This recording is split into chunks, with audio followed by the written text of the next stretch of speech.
Assalamualaikum warahmatullahi wabarakatuh. Alhamdulillahirabbil alamin, wassalatu wassalamu ala sayyidina Muhammadin wa ala alihi wa ashabihi ajmain.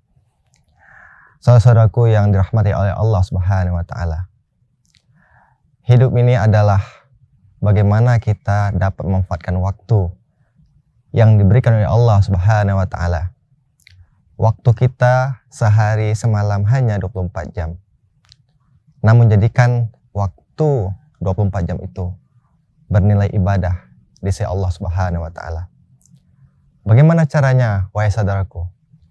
Yaitu setiap kita beraktivitas, jangan lupa kita niatkan hanya ingin mengharap ridha dari Allah Subhanahu wa taala.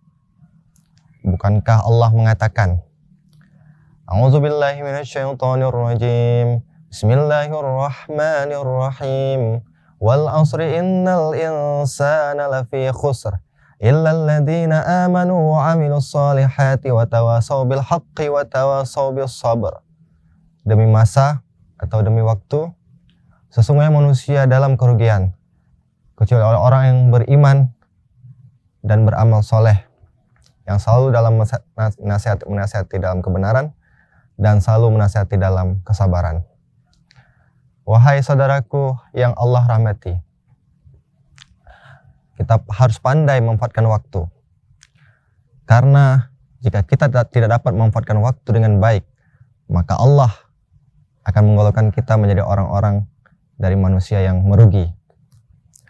Apabila hari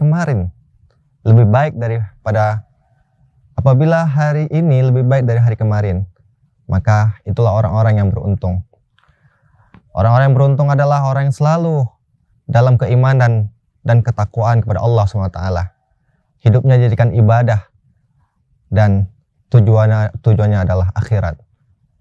Semoga kita semua menjadi hamba-hamba Allah yang selalu memanfaatkan waktu dengan baik, menjadi pribadi yang beriman dan bertakwa dan beramal soleh, sehingga kita dapat digolongkan menjadi orang-orang yang beruntung.